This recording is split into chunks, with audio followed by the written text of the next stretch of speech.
Hello everyone. Today let's discuss cerebrospinal fluid.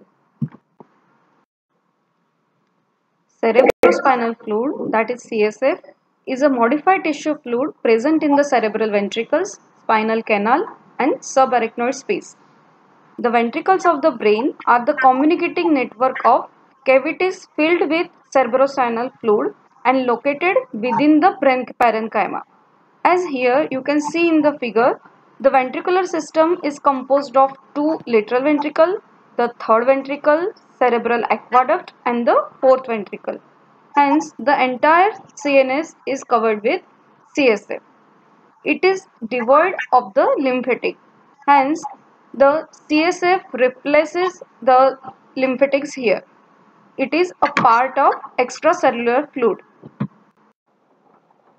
CSF is formed by choroid plexus, which is a tuft of capillary. It is covered by ependyma and pia mater. As you can see in the given figure, this choroid plexus is present in all the four ventricles, that is fourth ventricle, third ventricle and two lateral ventricle. About two-thirds or more of the CSF originates from the secretion of these four ventricles, but mostly from the lateral ventricles. Additional some amount of fluid is also secreted by the ependymal surfaces of all ventricles and by the arachnoid membrane. A small amount of CSF also comes from the brain itself through the perivascular space that surrounds the vessels passing through the brain. CSF is a clear, colorless, transparent fluid as you can see in the given figure. It does not coagulate on standing. The reaction of CSF is alkaline. The specific gravity is 1.004 to 1.006. Volume of it is about 150 ml in the adults. Pressure of CSF is 110 to 130 mm of H2O. Pressure of CSF can vary on standing, coughing, sneezing or crying. Compression of internal jugular vein increases the CSF pressure. It is called as quickened as sign. The composition of CSF is free colloidal plasma. It contains 0.78% of solid substance and water is 99.13. The organic substances which are present in CSF are protein, urea, uric acid, creatinine, amino acids, sugar, cholesterol and lactic acid. The inorganic substances found in CSF are sodium, calcium, magnesium, potassium, chlorine, phosphate, bicarbonate and sulfates. The formation of the CSF takes place in the choroid plexus in the ventricles. The capillaries of this tuft are not flat but are granular and cubical, which have mitochondria and vacuoles. This arrangement indicates that the process is active transport. It is formed continuously in two stages. First, that is the stage of filtration, which is a minor one. Plasma filtered across the choroidal capillary endothelium. The second one is the secretion, which plays the major role. Secretion of water and iron across the choroidal epithelium takes place. The active transport of sodium through the epithelial cell linings, the outside of the plexus. The sodium ion in turns pull along large quantity of chloride ions as well because the positive charge of the sodium ion attracts the chloride ion's negative charge. The two ions combinedly increases the quantity of the osmotically active sodium chloride in the CSF, which in turn causes almost immediate osmosis of the water through the membrane, thus providing the fluid of the secretion.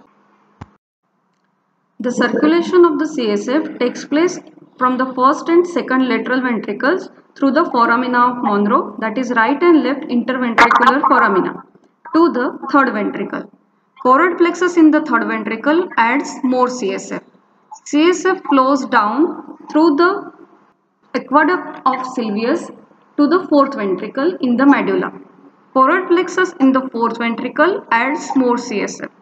As you can see in the picture, the CSF further flow down from the fourth ventricle into three routes. Central one, the foramina of Magendie, ending directly into cisterna magna, and the other two lateral ones, the foramina of Luschka, ending into the cisterna pontis on the basal aspect of the brainstem to the subarachnoid space. As you can see in the figure, from the fourth ventricle, it also passes into the central canal of the spinal cord. The ciliary movement of the ependymal cells help in the circulation of the cerebrospinal fluid.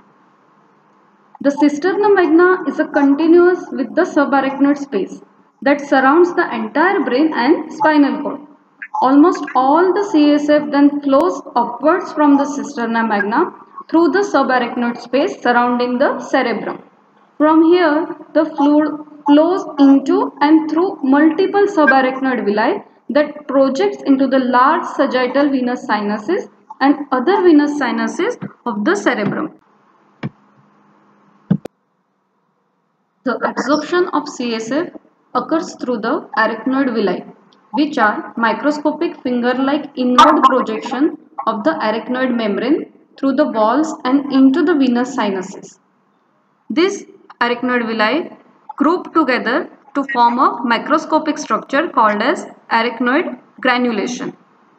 Few clumps of specialized cells, also called as meningiocytes, are also responsible for the absorption. They belong to the reticuloendothelial system and acts as phagocytes. The mechanism through which the absorption occurs is of the filtration and osmosis. The pressure of CSF is more than the venous blood in the cranial sinuses, hence the CSF is filtered into the veins. While in the osmosis, colloidal osmotic pressure of the plasma is 25 mm of Hg, while the CSF is of negligible. Hence, the CSF is drawn into the sinuses. The main function of the CSF is of the protection. CSF acts as a fluid buffer and protects the brain from the shock. Since the specific gravity of the brain and CSF is more or less same, brain floats in the CSF. When head receives a blow, CSF acts like a cushion and prevents the movement of the brain against the skull bone and thereby prevents the damage of brain. But in cases of severe blow affecting the brain results in countercope injury. Here, in which the damage is on the side opposite to the side on which head receives a severe blow. Though the brain receives forcefully and hits against the skull bone, leading to a damage to brain tissue. Brain strike against the skull bone at a point opposite to the point where the blow has applied. Hence the name is given countercope injury. The similar like shaken baby syndrome, or sometimes it happens during the vehicular accidents. The next function is of the nutrition and supplying the oxygen to the tissue to certain extent. The next, it acts as a medium of exchange of many substances, particularly for the nutrition. CSF also acts as a drainage of various metabolites. The regulation of the cranial content volume also happens with the help of CSF. Regulation is very much important as brain may be affected if the volume of the cranial content increases. It happens in cases of cerebral hemorrhage and brain tumors. Increase in intracranial content is prevented by greater absorption of the CSF to give space for the increasing cranial contents. Collection of the CSF can be done by cisternal puncture and lumbar puncture. In cisternal puncture, a needle is passed between the occipital bone and atlas so that it enters into the cisterna magna. But cisternal puncture is not an appropriate alternative to a difficult lumbar puncture, as the indication for its use are limited. It also required fluoroscopic guidance always. Post-puncture subarachnoid hemorrhage and post-fossa decompression are its complications, and immediate emergency evaluation of an individual is required. While the lumbar puncture is carried by inserting the needle in the subarachnoid space between L3 and L5 vertebra. Here, the spinal cord is not injured because it terminates below the lower border of first lumbar vertebra. Here, chorda equina may be damaged, but it is regenerated. The subarachnoid space is wider here and the pyometer is reduced in size. The position, as you can see in the figure, the person has to be in the reclined body while with bending forward, so as to flex the vertebral column as far as possible. Then the body is brought near the edge of the table. The highest point of the iliac crest is determined by the palpation.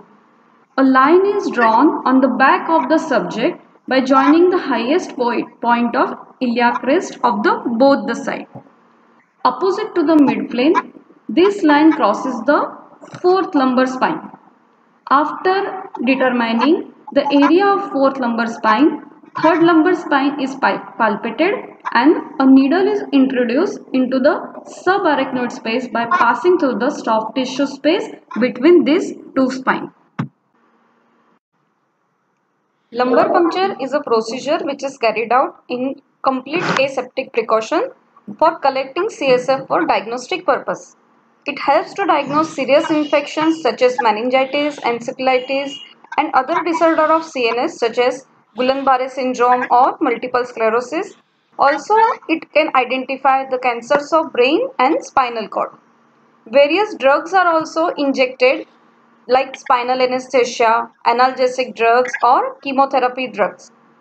Measuring the pressure exerted by the CSF is very much important to identify the raised intracranial pressure, like in diseases of hydrocephalus or brain tumor, meningitis, encephalitis, that in intracranial hemorrhages. So increased intracranial pressure also can be identified with the procedure of lumbar puncture. This way, this technique is very much important for diagnostic as well as therapeutic purpose. Thank you everyone for watching the video. Do like, share and subscribe for more such educating videos.